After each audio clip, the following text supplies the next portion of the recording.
Atomic batteries to power.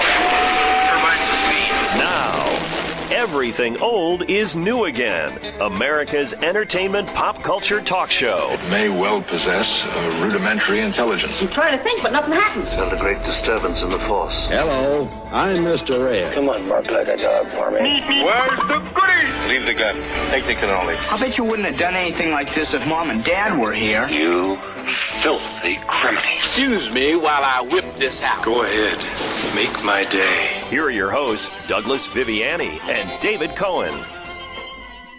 Professional wrestling has the pleasure of returning to Long Island at the Nassau County Coliseum on an upcoming Friday night, the 17th of November. And scheduled to grace the squared circle on this occasion, ladies and gentlemen, will be the manager standing to my right.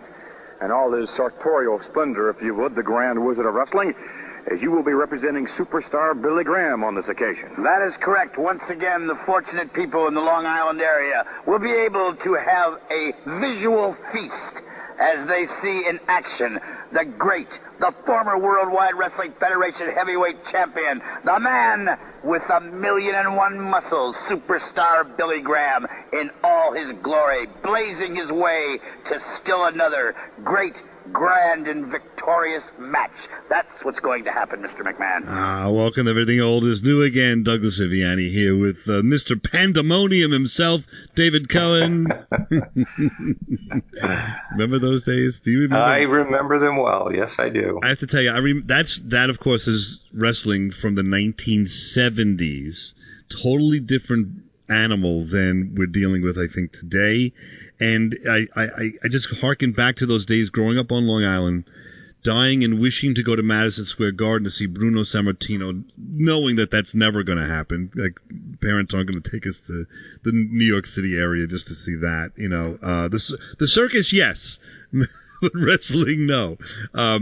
But okay, Nassau Coliseum was kind of close. So the dream for my brother and I was we were watching. Like, remember this when you used to get TV through the UHF antenna? UHF, yeah. And it was like that. Sure. Wrestling was on channel 67. It wasn't 67. You remember same that? channel as Uncle Floyd. Yeah, exactly. So you were right there with me, David Cohen. Did not know you were that into it as I was into it in the late 70s. Yeah. Yeah, and we just here's the thing. It was the dream of us to go to Nassau Coliseum and convince Dad to take us to the Nassau Coliseum to a wrestling match. And we knew we weren't going to get the chance to see Bruno because he was too highfalutin for us. You know what I mean? Like he wouldn't appear at the Nassau Coliseum? I don't think he may have come once in a while, but he never really came to Nassau Coliseum. He was more the A League, and that was Madison Square Garden. You get the B League over at the Nassau Coliseum, and then the C League at the local basements of the churches and things like that. but they were just growing, and it was a dream. Today, I don't know that if the ticket was $1, I don't know if I would even go. Well, for people who don't follow wrestling, how was it different in the 70s versus now? Exactly, and that's what we're going to explore this entire show. Okay, and I think what you first see is, number one, managers speaking on behalf of and with the wrestlers. You had who? You had the Grand Wizard of Wrestling. You had Lou Albano. You had Classy Freddie Blassie for the most part. And that tradition continued in the 80s and somewhat 90s, but I don't. So in other words, the interviews were with the managers, not necessarily the wrestlers all the time. Right, or the manager and the wrestler together. But right. It was like a soap opera. Those managers, you got to know who they were. So even if their client, so to speak, their wrestler moved on to another territory and they brought somebody else in, you had the manager. There was consistency there, if that makes sense, right? Yes. In today's world, I don't even know that they have. I'm not really a big fan now, so I look on the outside looking in, but I don't really see, other than this guy Paul Heyman, I don't see any managers of wrestlers now. Now, these are little things, like we've talked about baseball in the past, and how it's changed. These are little erosions to me. We're going to bring them out. Little erosions of what we fell in love with and what there is now. And maybe kids are falling in love with it now, but I'm just talking about, to me personally, it's lost everything that it used to have. Part of it was the invincible champion. Like, you had Bruno, Sammartino. Bruno Sammartino never lost. Well, he did, but he lost non-title matches and disqualification, so the title didn't change. Right. Does that make sense? But when you saw him on TV, at least, he never lost on TV. Well, and that's where I saw most of the wrestling. I was going to say, but you'd never see him on TV. It was closed circuit TV. You didn't really see those matches. I used to. From Madison Square Garden. I think because you had cable early on. Yeah. Yeah, I didn't have that. So maybe you could see him from Madison Square Garden. It's a good point. I never could. But yeah, he was the juggernaut. You had the evil empire, like the Yankees, right? I mean, only more so. He never lost that title for 11 years.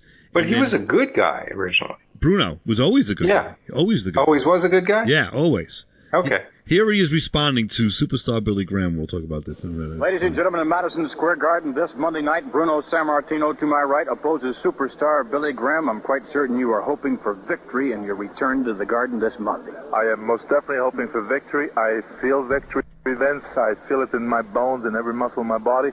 But most important, Vince, I can't wait for these 2 days because it seems like 2 months away. I am so thrilled, so absolutely thrilled out of my head to be going back to Madison Square Garden in front of all those beautiful people that have supported me for so many, many years. I hope that I can give them one gift to eliminate this thief from professional wrestling. I'm thrilled to death, Vince. As far as the accusations hurled by Superstar and that you're not the same man you were at one time? I'm going to show him that I am 3 times the man that he is, and I'm going to show him that I'm in better shape than I've ever been in my life because I completely dedicate myself to my profession, especially when I got to meet the likes of him. Bruno Sammartino appearing this Monday night in Madison Square Garden against Superstar Billy Graham. I mean, that was some rivalry. Now he was kind of in shape for the 70s, but for today's world, I don't think you'd say he. No, those guys were. Yeah, they weren't really cut. You know, they were just massive bubble muscles and fat. But they, as a kid, you didn't care. They looked big, and you were more. It was more about the personality, anyway. Until there was superstar Billy Graham. I think he admitted to using the steroids, and he was cut like crazy. He was really muscular as can be, right? But again, you got that, those interviews, and you really wanted to go see those as a kid, and instead you would get on TV, you'd get matches like this. This match is set for one fall with a 10-minute time limit. Introducing, in the corner to my right, from the Isle of Malta, weighing 265 pounds, Baron Miguel Cicluna. And his opponent, 253 pounds, from Philadelphia, Pennsylvania, Special Delivery Jones. Special Delivery Jones. Come on, man. He was great. Remember Ivan Putski? This should be quite a match. Yes, we'll talk about Putski. I definitely have Putski for you. SD Jones, man. He used to come out with those white tights, the shorts. But then those guys were on TV, but I knew more about them than I did about Bruno Sammartino. Exactly my point. You would get those guys. Like Baron Miguel Cicluna, this is 50 years later. I still remember that he's from the Isle of Malta. I mean, and I don't think he ever won a match. Baron Miguel Cicluna. Probably not. But then they would always have the patsies, the guys who you knew were going to lose. You never heard of them before, Joe Smith, and he'd come out and run around the ring and adjust his shorts, get all psyched up for it. Then Ivan Putski would come and just destroy him. Exactly. Yeah. Or you would get Larry. It was like Larry Jones or something. He was like the Washington Generals against the Harlem Globetrotters. And you knew what was going to happen. Exactly. And their hello was always would put their fist in the air, that was their. That was their thing. Yeah, they had no fan base. No one knew who they were. Right. And then, and the title match. Or the great match for that day on UHF you'd go through all of those matches we just mentioned, and then you'd get this one. It's not bad. Strongbow on his feet now, ladies and gentlemen. Whip to the rope, shoulder block. Fuji goes down. Strongbow is on the warpath. Mr. Fuji against Strongbow. But there's something. Uh-oh. There's definitely something there in the right hand. The foreign object. The foreign object. Whirly, the referee, checking the tights now, and once again the pass and the pass back. Apparently, Tanaka still has it in his right hand. So between Fuji and Tanaka, they're passing something back and forth. On the outside. And whatever it was Tanaka had, I believe he raked it into the face of Peter Maivia. So you had Peter Maivia and Chief Jay Strongbow, the two chiefs of different, allegedly of different tribes. So stupid. Against, the Asian, what would you call it? The Tanaka Aren't they and from Fuji. Samoa or something? Yeah, I mean, just the lowest common denominator. But that would be the match with the foreign object that the referee would never see, and you get They'd so never angry. see it. You get so and sometimes angry. Chief Jay would lose sometimes, right? Yeah, no doubt to that. But it was sometimes an excuse. he'd win. So those matches you didn't really know how they were going to turn out. Right, but he had an excuse because of a foreign object, so he shouldn't have lost. The foreign object, yeah, he never lost fairly. Oops. Exactly. I'm sorry. Yeah, he wouldn't have lost. He didn't have. Never. If he lost, it was because someone was cheating. Exactly. And it would just, would burn you up. You're like, hey, that's not right. And that stinking referee would never find it. You know what I mean? Like, what's he looking at? Ref, come on. We'll be back and everything else again. From the Isle of Malta, weighing ladies and gentlemen, from Krakow, Poland, weighing 240 pounds, here is the... That's right, you said it, baby! There he is.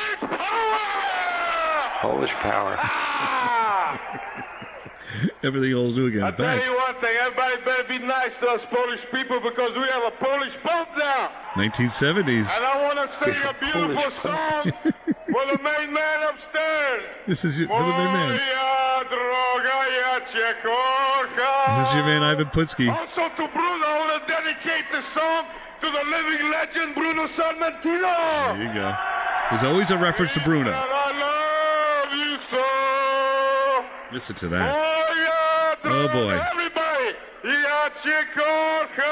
Not too much more of this. Wow.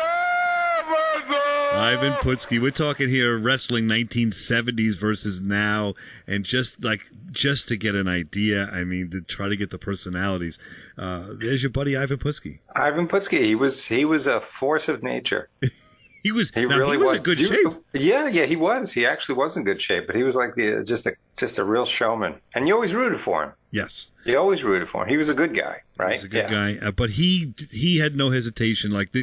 I'm sure behind the scenes, Ivan, you're losing this match. Okay, he didn't have any perfect record or anything like that. Right. He didn't win titles. I think he was part of the tag team champions at one point for a little bit, but he was just like the personality, the guy you love. He was gonna, make you laugh and smile. And it was a cartoon back then. Is what we were saying off the air. It was. I mean, there was a treat also when Andre the Giant would come on.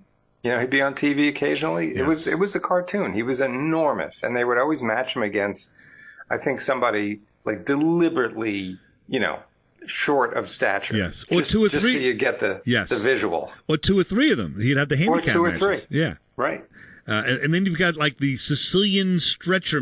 This is the thing. Sometimes they have these different kind of matches too, which was cool, which I don't have now. I've never seen a Sicilian stretcher match now. Let's just hear what this is With that in about. mind, let's bring on the number one contender once again, Superstar Graham, with his manager with a smirk on his face to Grandwood. Just what does that little pipsqueak, that neophyte, that upstart, that red-headed thief, the illegal champion Bob Backlund even know about a Sicilian stretcher match? He's never been in one. The Superstar has been victorious in each and every one he's ever been in. I have to tell you the truth. God's honest truth. I looked up. And I'm a huge fan of the 70s wrestling. I don't remember Sicilian stretcher match, what it is. And I looked it up on the internet, and I could not find it. So I don't even know what it is. They just made it up. Did you ever see one? I don't remember ever seeing one. I never saw one. Sicilian stretcher match. What is I don't know. So crazy. But that was part of the fun. This nonsense. Like the chicken wing. They had certain moves that Gorilla Monsoon or Vince McMahon, they would give, the announcers would give the certain moves names, like this one. Right. When you have a situation like this, you don't often see a wrestler shoot a chicken wing in there. Is there a reason for that? Well, I'll tell you, a chicken wing is really effective if you can use the arm bar across the face with it. And I'll tell you, most of the fellas you're big. And unless it's a guy, a long-rangey fellow with those long arms that he can really complete the hold, then it's fine. And you could go into a submission from that because it's a devastating hold. But most of us, the guys are so big and massive that it's hard to really reach around to a chicken wing and then really hook around the face to hook your own hands to and be able to reach it, in other words, Vince. Too much mass then as compared to the amateurs or something where you can easily hook a chicken wing or what have you. I can see that now when you mention it. Like, just think about what they're talking about. Especially Bruno, actually talking about in professional wrestling, talking about a move and the counter moves as if they were real incredible moves. I mean, that's hysterical, isn't it? Yeah. Yeah, because you forget, right? I'm even listening to it and like, wow, I'm trying to remember what was the chicken wing move. I'm like, wait, none of this was real. It was basically putting a guy's arm behind his back, and then you had the other with one arm, and the other arm you kind of bash him in the head. Like that's basically. Oh, I see. Like the forearm smash while you holding his arm. So none of it was real, but you can really get caught up in it and forget that it's not real. Correct. Especially, listen, Bruno Sammartino has just gone through the machinations of this move, the counters, and how it doesn't work these days. And he's speaking like so earnestly. But I mean, to them it was. I mean, they had to learn the moves, right? They actually had to do them. It was all staged, but they had to know the technique. And so he knew what he was talking about. But, he made it sound like, this can actually happen in real life. and the moves now, I don't think have names except for your finishing move. I don't think, like, if it's not a finishing move in today's world, I don't think people are talking about the chicken wing or whatever, And then there's Killer Kowalski with the foreign object. Kowalski has no longer that foreign object in the forehead of his mask. Remember, he threw it to the Grand Wizard. The Grand Wizard, no place to be seen. He went back to the dressing room, probably to stay. So Killer Kowalski uses a foreign object, scrapes it across the guy's forehead, whatever, throws it to the Wizard. Wizard goes to the locker room. To the manager, So the ref can't see it, that was the thing. And no matter what kind of foreign object it was always referred to as a foreign object. They never got specific about what exactly it was.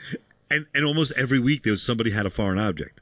Foreign object. Every week there was a foreign object. And then, this was match of matches, finally. Because we had so much angst and aggravation about the foreign object. Especially, who was in the 70s, who was the worst guy that would bring out that thumb, the foreign object, every single match? Do you remember this guy? No, I don't remember who that was. Ernie Ladd. Ernie Ladd. In his pants. Former Dallas Cowboy, right? Yes. In his big, tall guy, too. Big, husky guy. Yeah. He would go into his tights, and he'd pull out this, paper mache or something, thumb piece that he put on his thumb and claim that he's got some problems with his thumb that he needed that, and he would jam that into the guy's throat. And, So my brother and I, we would go crazy every time we see Ernie Ladd. And we legit would have conversations at 11, 12, 13, 14 years old. How is it that this referee does not see this foreign object? Really? Boy, what? You guys are no. We would just get hoodwinked. You get so angry. The cheating, Plus, you got to remember in the 70s, those wrestler tights. I mean, they were literally like Speedos. Yes. So these guys would come out wearing nothing but, picture it, a Speedo and wrestling boots. Right. That would be it. Yeah. So whatever they were hiding in their shorts, I mean, you could put like a sewing needle in it, and it would stick out because that's how tight these things were. It was ridiculous. But then there was the one day, I don't know if you remember this, Ernie Ladd finally got his comeuppance. National Wrestling, and you have a comment concerning tomorrow night's main event set for New Haven, Connecticut, when the big cat Ernie Ladd meets Andre the Giant. Vince, I certainly wouldn't miss this match for anything in the world. This has got to be a real classic. Andre the Giant, 7'4", well over that 400-pound mark, and Ernie the Cat Ladd, unbelievable, 6'9" or 6'10", well over that 350-pound mark. This is the type of match where one of these individuals is going to get hurt and get hurt serious, because everything you do in that ring is doubly compounded because of the size of these two men. It wouldn't surprise me if they collapse the entire ring. I've seen it happen before. I know both of these individuals very well. This match has got to be one of the matches of the century. Match of the century, and I remember this match. I never saw it, but I remember seeing, like, they would sometimes replay, on Channel 67 a little bit about the match. And like little clips. So I remember seeing Ernie Ladd take out the foreign object, and Andre would have nothing of it. He literally took Ernie Ladd's thumb and put Ernie Ladd like to his back, back to stomach, whatever. And he used the foreign object on Ernie Ladd. Oh wow! To end all the shenanigans with the foreign object. Thank God for Andre to carry the day. He put an end to it, and I assume Ernie Ladd never used it again. I'm sure he used it like the week after. But I mean so I don't know. I know that it's such a small thing, but these little things, just the moves, the description of these moves, the foreign objects, the manager's interviews. Like if you really look at it, a lot of that's and those. By the way, those interviews seemed to be off the cuff. There was no script. They would just and I have a lot on that coming up next when we get back. But some of the managers were really colorful. Who was the one who started calling people pencil neck geeks? Yeah, Remember that was Classy Freddie Blassie. Classy Freddie Blassie. The fashion plate of wrestling. He would always have a nice outfit on. That's right. Pencil neck geeks. And so when we get to our stick around, because the last section of our show, at some point they did Manager of the Year. I think it was 1977. I have some stuff on that you're gonna laugh. There's no doubt you're gonna laugh. Let's return though. When we return, let's talk about the anatomy of a rivalry. I'm going to show you how a rivalry, and it was the typical thing that would happen. It happened a lot of times, but between Rocky Maivia and Bob Backlund, how an amazing rivalry was built up, and I'm not sure this kind of stuff happens now, either good or bad. It's just a totally different animal now. So let's take a look at that when we get back right here on Everything Old is New Again, talking all things wrestling from the 70s versus now. Hi, this is Walter Koenig, and you're listening to Everything Old is New Again with Douglas Viviani and David Cohen.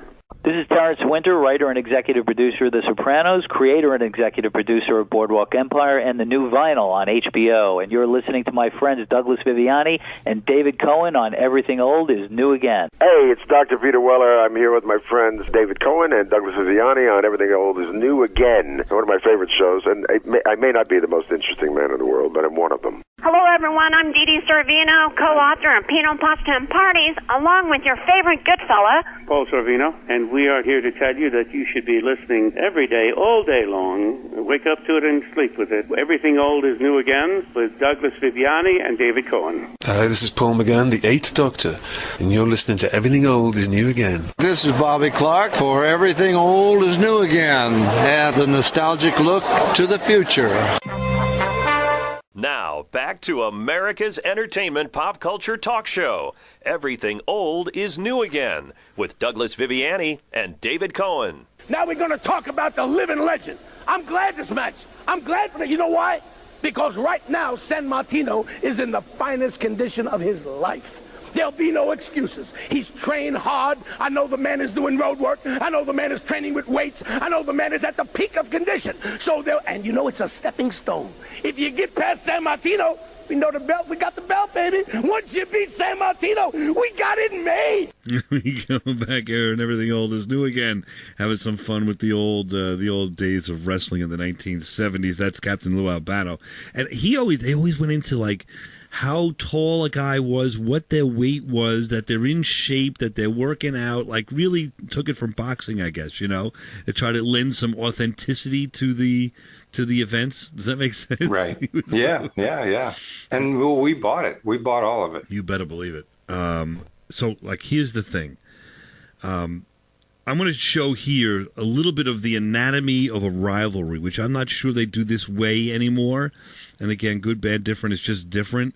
Rocky Maivia is going to be the center of attention here. So the first match, real quick, is Rocky Maivia against Dominic DeNucci. Remember this guy? From the Isle of Samoa, weighing 275 pounds, it is I, Chief Peter Maivia. And from Venice, Italy, weighing 256 pounds, Dominic DeNucci. Like, first of all, is he really from Venice? Of course not. Of course not. Is there anybody? He's probably from Hoboken. this gorgeous city in Italy and all this history and whatever, and he's practicing wrestling, and he comes to America to wrestle. I don't think so. Yeah, no, I don't see it. So, but there's where it starts. So you had Peter Maivia, and that was on channel 67. Not such a great match. He was he's building himself up. And Peter Maivia, just so he was actually Native American. No, Samoan. Samoan. Yes. Okay, but he was actually Samoan. Yes, he was. So he would be proud of his heritage, and he would show that. And he's the high chief. Okay. So they're building him up, and Dominic DeNucci is one of these guys, like Mara Miguel Sagluna. They sort of, you definitely know the name because he's the enemy you see all the time, and he seems like a decent wrestler, and he seems like he has a small chance of winning, but of course they never do. Because they want to build up Peter Maivia, right? So all right, so Sure. Maivia finally now has wait a minute, I got to get the right clip. He finally has the chance. He now builds himself up to the point where he's in a tag team with the champion at the time, which is Bob Backlund, who was the champion after Bruno. So now we have a match here where we've got Rocky Maivia and Bob Backlund, and here's like the anatomy of the usual rivalry. Here we go. But meanwhile, Bob Backlund is taking the brunt of it. Victor Rivera pulls Backlund over the top rope and out to the concrete floor. And Maivia is not even out helping Bob Backlund up. Having word, oh no, I can't believe that didn't happen. That didn't happen. Backlund, Maivia ripping his shirt off Skullen. That's Maivia choking Arnold Skullen. Maivia is eating Arnold Skullen out. Bob Backlund just getting into the ring. Maivia has turned on Arnold Skullen. Bob Backlund coming in out. Maivia all over Bob Backlund. Maivia and a whole horde of wrestlers come in to help out.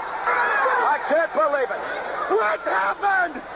You heard the words of Bob Backlund and what has to be one of the most despicable things we've seen in a long time in the Worldwide Wrestling Federation. Peter Maivia turning on Bob Backlund. Here we go. So this is the usual routine. So Bob Backlund was thrown out of the ring or something, and his tag team partner jumped in and started beating on him, basically. No, it's sort of that. What it was is Backlund was being double teamed by the other two. Like, he was in the corner. So the one guy was out of the ring, the other guy's in the ring. They're both double teaming Bob Backlund. So usually your tag team partner will then let go of the rope, come in. Yeah. So the tag team partner was Peter Maivia for Backlund. He came in, but he joined in the melee and started beating up on. Yeah. First, he wouldn't do anything for a while, and then he let it happen, and they're questioning, why is he letting it happen? And then he goes in and beats up his own partner. And then there's Bob Backlund. What happened? What's going on? Despicable, as they said. Despicable act. But the pandemonium, the thing I loved watching on TV was when the other wrestlers would run into the ring in street clothes from the locker room, quote unquote, because they had to stop this horrific thing that was happening in the ring. Exactly. That was crazy. Exactly. But that was nice. You got a little bit of justice then, Yeah. You see Ivan Putski coming out in jeans and a shirt, like street clothes. It was great. Exactly. All right, so now here's an explanation now later on. It's because we're still going into the rivalry now. The rivalry just started between Maivia and Backlund. Now, why did Maivia do that? Why did he do that? Freddie Blassie's going to tell you why. And this is the man who on the 20th of November in Madison Square Garden will oppose Bob Backlund for the championship. Your explanation, please. I have no explanation whatsoever, Mr. McMahon. But I know one thing, that I've got this Backlund where I wanted him to be. Backlund, look forward. And you look straight at me in the eye when you're facing me in the garden. Because of what you did in the past, you used me and your manager. No more. Because this time, I'm going to teach you a lesson that you will never been taught before. Maivia attempting to teach Bob Backlund a lesson in Madison Square Garden. How about that? That's from my VM sub. I misspoke that. I pressed the wrong. I don't know what happened to the clip. I had a clip of Freddie Blassie. Here it is, explaining. Here's Freddie just to back that up. McMahon, this is a wrestler who's been reborn again. Talking about Peter Maivia. You know, for weeks and weeks I've been talking to him, showing him, telling him what has been happening to him right along. He could not see it, but finally he's seen the light. Finally he's seen light. That Backlund was using him, just like Chief J. Strongbow used him. And I finally made him see the light. Blassie's charm finally made it paid off. Backlund using it? He took him as a tag team partner so he wouldn't have to wrestle him as an individual and defend his title. And Blassie's charm finally paid off. That is spelled charm, M-O-N-E-Y. Just like all the rest of these guys have fallen in line. First Spear Sarion, they said it couldn't be done. And Blassie's charm, M-O-N-E-Y, paid off. And then I took Victor Rivera out of the welfare line. And that charm paid off again, M-O-N-E-Y. And now it's paid off again by Savage Samoan. Chief Peter Maivia. Now we want Tony Gurria, Larry Zbyszko, Dominic Danucci, Dino Bravo. And then we want the rest of those pencil neck geeks. Chief J. Strongbow, that hypocrite. That's who we want. That's right. He's the one that started all this rigmarole and tried to sideswipe this Samoan. The Samoan, he's a very gentle soul. He should have been told. And I was the one that told him to see the light. That's why he joined Blassie's army. He's now in my army. He should have been told what? It was a soap opera. But they built it up. Like Freddie Blassie gave that interview, and then Maivia and Backlund had a match in Madison Square Garden. Like, this was built up over months on TV, right? And then you're so riled up. My father saw this, and he said he finally decided, I'm going wrestling with you guys. This this angers me. This guy angers me. And Freddie Blassie was just so great, just sticking it in your face, you know. Yeah. But I love that he has his own army.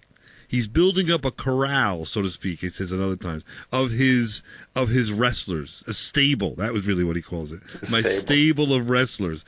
And almost before the NWO, if you remember that group, you know, a group of wrestlers would stay together, so they would follow one particular manager. But after all that, did we figure out what was the reason that Peter Maivia got so upset? What wasn't he told? What was he being used? He was being used because he didn't want to. Because the other guy didn't want to, like, face him in the ring? Right. So he became his tag team partner instead? Right. That was the You never questioned it. You wanted to go. After all that rigmarole, he calls it? Yeah, you didn't care, like, why it happened or what the reason was, but it happened, you know, and that's what you were into, and you wanted to see the bout. Yeah, you turned on Bob Backlund. You turned on him.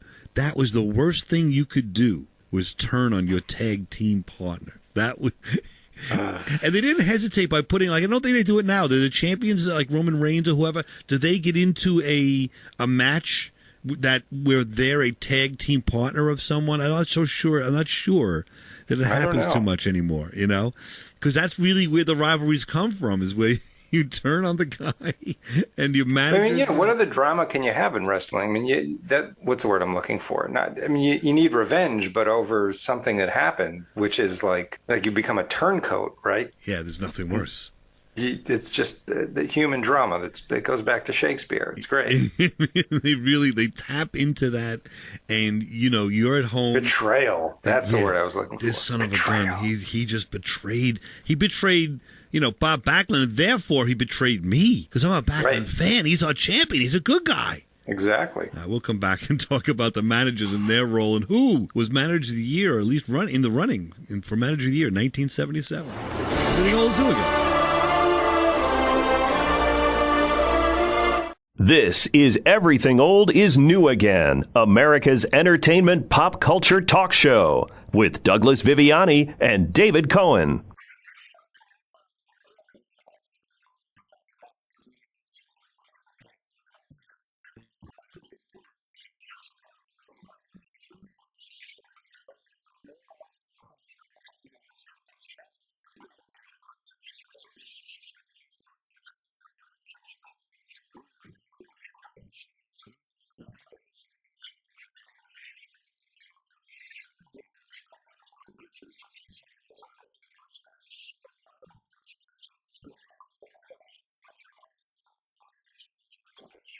Welcome back to Everything Old is New Again. We are featuring a little walk down mystery lane here, memory lane here with the WWWF from the 1970s. Little promo there for the Nassau Coliseum. I played on because that's local for us.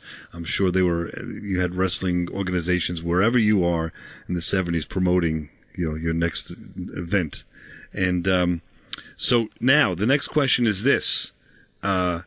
Managers of the Year, David Cohen, 1977. Who were the big managers in wrestling? Lou Albano, Freddie Blassie. There he is, and the Grand Wizard. But there's one more. The Grand Wizard. Who was the manager of Bruno?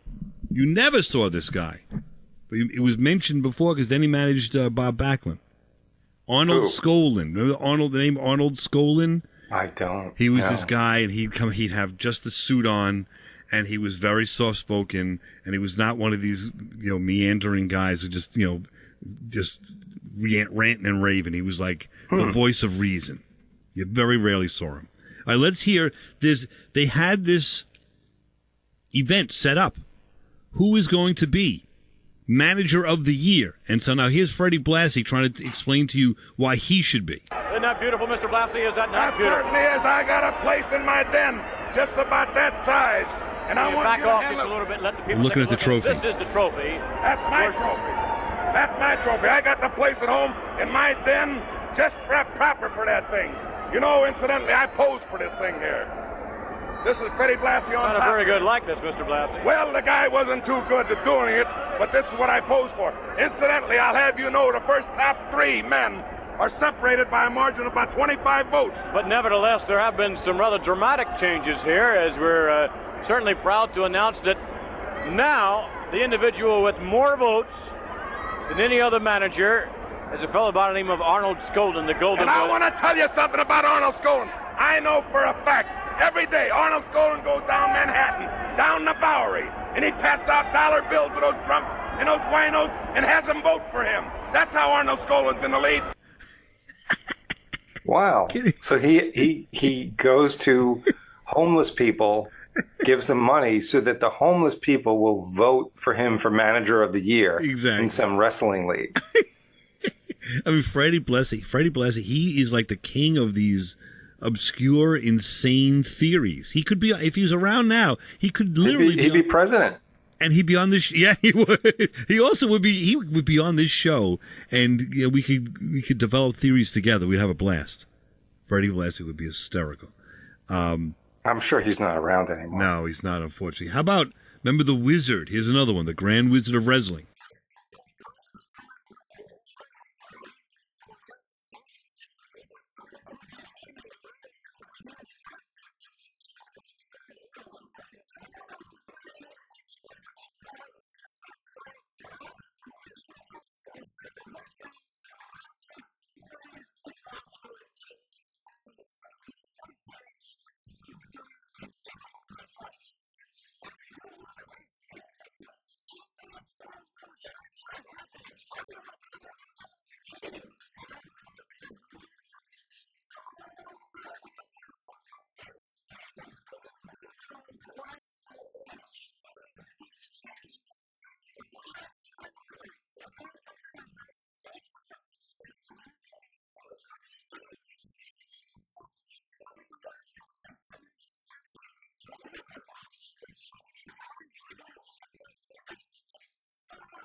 Yeah, the Grand Wizard, I think he came up with that because he was very unassuming, right? He had he did this whole getup to make himself look crazy, but he was really very nondescript.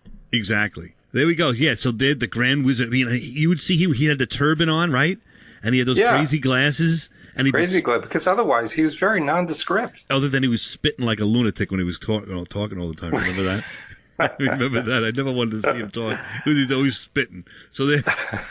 So there's the next one. And now finally, here we have my favorite, but doesn't mean he's going to win. It is, you know, the man of men, the manager of managers, Captain Lou Albano.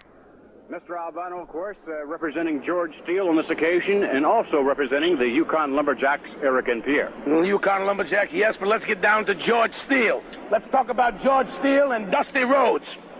Let's talk about Dusty Rhodes and George Steele.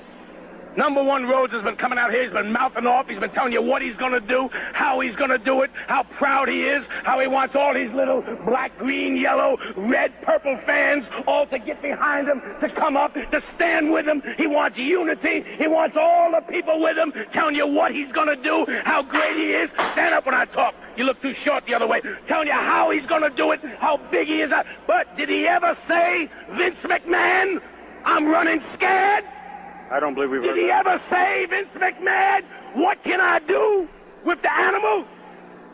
I'm sure that Did he ever say, Vince McMahon, what can I do? Did he ever say that? I'm sure that has certainly crossed. Did he ever say, Vince McMahon, where can I turn to? Where can I hide? Lou Albano. Did he ever say, Vince McMahon, can I win the match? That sounds familiar. We've actually seen that happen with barbecue guy and fondue guys once in a while. We won't let them get a word in edgewise. But, yeah, the interviews are not the same. Managers are not the same. Who's going to win that? Of those three, or Arnold Skoll and David Cohen, who do you think is going to win that? Manager of the Year. Uh-oh, I don't hear you. Lou Albano will win. All right. Well, that's a prediction that we will pay off next week when we get back. We're going to continue talking all things wrestling from the 70s and see who won Manager of the Year 1977. How about this? This is something I never really saw until, much later, but I always heard about this happening in Madison Square Garden, the steel cage match. In the 70s. So the type of matches was so cool. Here's a little piece of Sammartino against Koloff. What's his name? Ivan Koloff. Suck over in the corner ring, and Sammartino makes his way to the outside. Koloff again. Crouches down in the ring. In the corner. He's all done. Sammartino goes through the steel cage, and it's all over. And the fans go absolutely berserk. So that to me was really, actually, of all these kind of crazy matches, the steel cage match was really a mystery to me. The rules and all that, what was it about? And once I found out, I thought it was the coolest thing. So what are the rules? Remember the rules for steel cage? I don't. Oh, No. my God. Well, I don't. It's a steel cage without a top on it.